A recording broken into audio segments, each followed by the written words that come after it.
السلام عليكم ورحمة الله، عاملين ايه؟ يا رب تكونوا بخير. شايفين طبعا التحفة الفنية دي؟ طبعا والله العظيم شكل وطعم وريحة عارفين احلى من المحلات بكتير.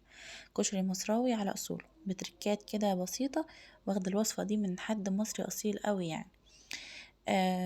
هنا طبعا الرز. طبعا مش رز صيادية يا جماعة، عشان يشوفوا ان انا بحط بصل، ده لا يفقه شيء عن الرز الصيادية. طبعا ورا هنا كده كان العدس بجبة. طبعا كان مسلوق وبضيف عليه شوية ملح وبهارات كده، كمون وكزبرة حلوين. ماشي، ما نكترش الكزبرة، خليها كمون بس وخلاص. البصلة بقى بتاعت الرز احنا حرفيا هنحرقها تبقى سودة خالص، وما تقلقيش. هنا حطيت عليها معلقة سكر عشان تتحمر بسرعة، لان ده كان بصل ابيض على بصل احمر. فعشان خاطر تتكرمل كده وتتحمر بسرعة معايا. هنا شلت شوية بصل كده متحمرين قبل ما يتحرقوا، حطيتهم على العدس اللي بجبة. بجد بيدوا طعم جميل قوي قوي قوي، وبيفرق يعني في الطعم. انما البصلة بتاعت الرز هسيبها خالص لما تتحرق خالص خالص، زي ما انتوا شفتوا كده اتحرقت معايا. صفيت منها الزيت. بعد كده هضيف كوبايتين مية او 3 حسب كمية الرز اللي معاكي. طبعا انت بتبقي عارفة مقدار الرز بتاعك قد ايه. هسيبهم بقى هنا، هضيف برضو عليها الكمون والكزبرة والملح. طبعا بهارات الكشري معروفة، لا ازيد ولا اقل. في بقى بهارات كشري خطيرة كده الصراحة، كنت بجيبها يا جماعة بس ما كنتش لاقيها للأسف، اللي هي البهارات الكشري الحمراء. البهارات دي حرفيا يا جماعة كأن حرفيا انا قاعدة في مطعم كشري. هنا بقى طبعا بعد ما الرز اخد مية، البصل اخدت غلوة كده، هبتدي انتشر البصل ده، لان البصل ده بيبقى اسود، بيبقى شكله مش لطيف بعد كده في الرز. تمام. تمام لحد هنا.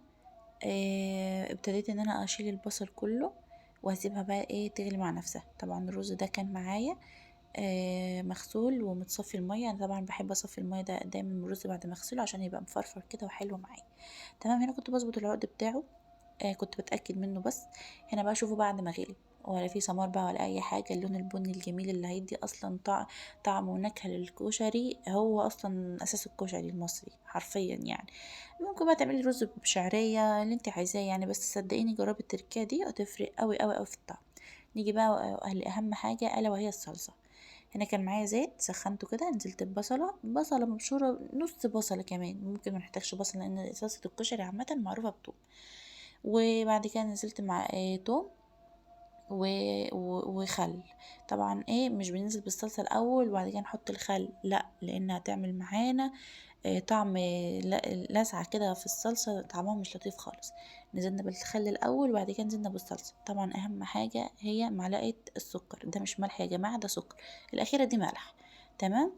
ملح وسكر وكمون وكزبرة، نقلبهم كده تقليبة بسيطة، ونخليهم برضو على النار لحد ما تتسبك خالص معانا وتبقى تقيلة زي ما انتوا شفتوا كده. تمام. وطبعا دي صلصة قبل كده، مش صلصة طازة، مش مفرومة في الخلاط على طول، لا، ده انا فرمتها في الخلاط وسبكتها تسبيكة بسيطة كده، وبعد كده فرستها عادي، بطلعها تفك شوية بستخدم.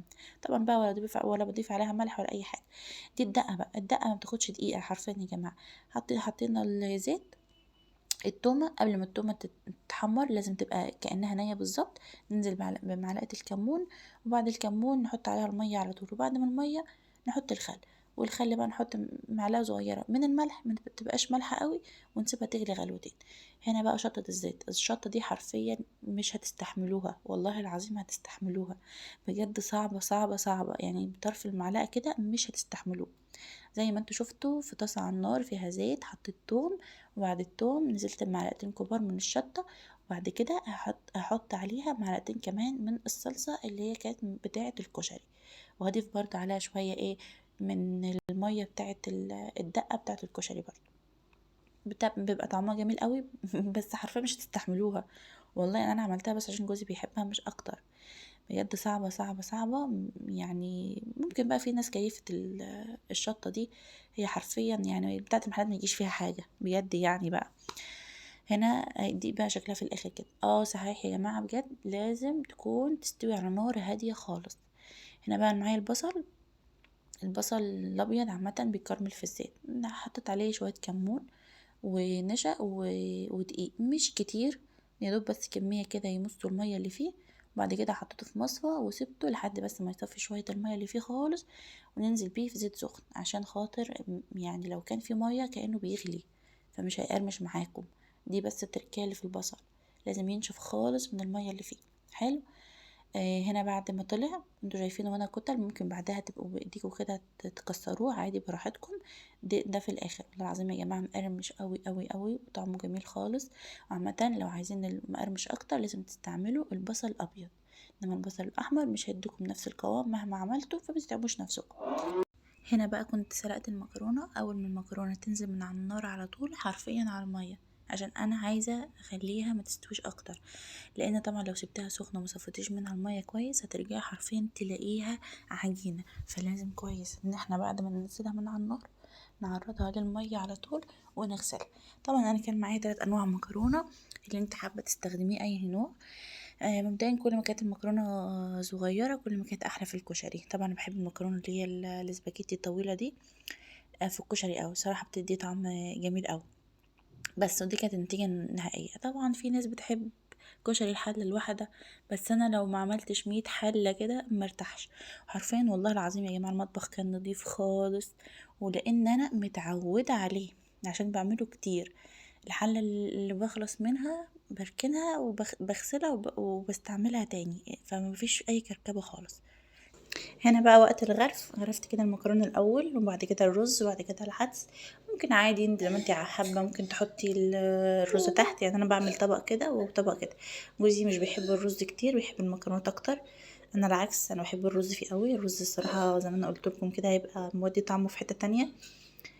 والبصل بقى وممكن برضو نضيف عليه كبدة لو عايزين تعملوا كبدة.